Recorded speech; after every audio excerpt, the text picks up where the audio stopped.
Hey Stuart Yellow Jackets, it's Mrs. Wilkinson, and I know you've been really excited about learning what the new Sunshine State Young Reader Award books are.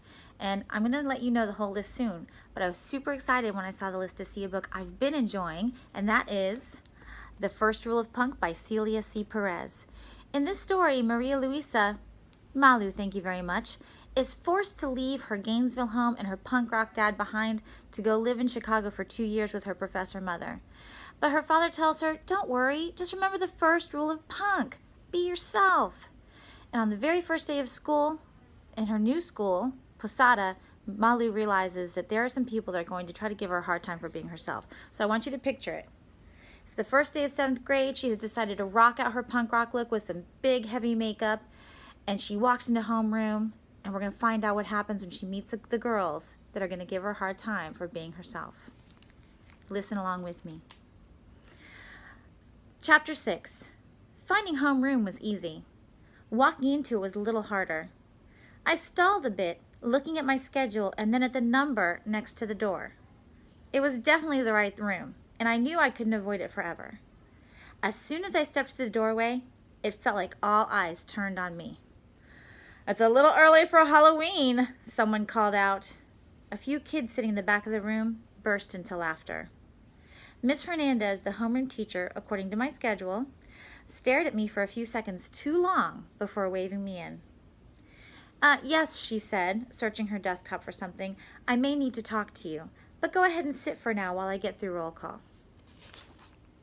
My stomach twisted like a pretzel. Why would she need to talk to me? Please don't let it be about my makeup. I scanned the room and hurried to the first empty seat I saw.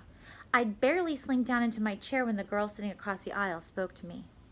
"You're new, right?" she asked, chewing on the candy necklace she wore. Yeah," I said. "What's up with your makeup?" I got the same feeling inside as when Mom would start in on me about my clothes. Like I had to get ready for battle.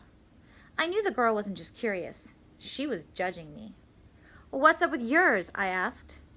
The words spilled out before I realized it was not only rude, but a pointless retort, since she didn't appear to wear anything but lip gloss. "Maria Luisa O'Neill Morales," Miss Hernandez called, looking around the room. I cringed at the sound of my name and raised my hand. "Miss Hernandez," I said, "you can call me Malu." She nodded and marked something on her attendance sheet.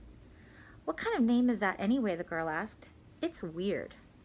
She said it loud enough for the kids around us to hear. She said it like there was something wrong with my name, like there was something wrong with me. "Don't you mean unusual?" the girl in front of her said and giggled. She wore a candy necklace, too. "Sorry, yeah, that's what I meant," she said. "What are you? You're not Mexican, right?" What are you? I was used to getting some version of that question, especially when people heard my name. I wasn't always sure how to answer.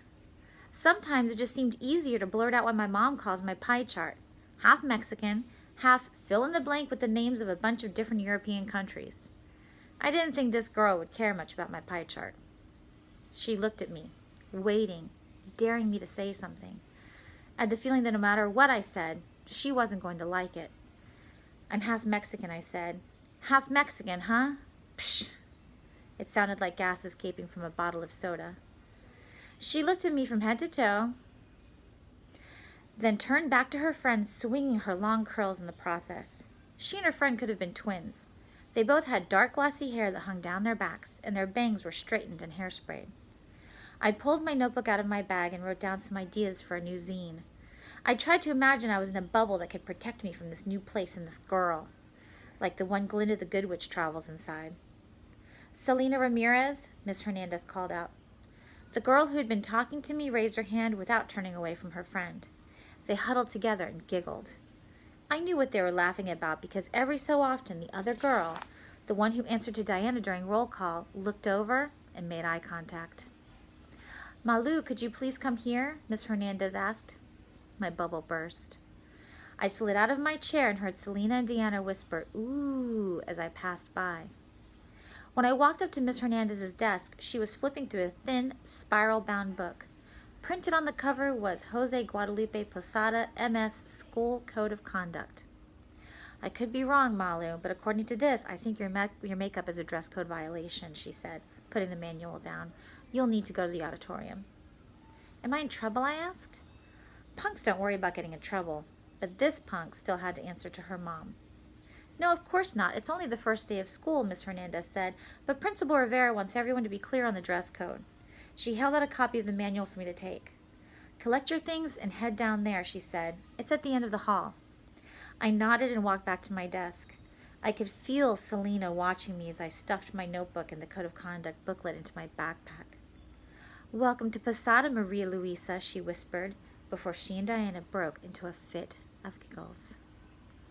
So as I said, I'm still reading this book, and I can't wait to keep reading to find out, how does Malu deal with Selena and Diana? How does she find her place at her new school? And does she follow that first rule of punk, being herself all the way through? Well, as soon as I'm done, I can't wait to share this book with you so you can find out. Once again, The First Rule of Punk, the first SSYRE book reveal, and that is by Celia C. Perez.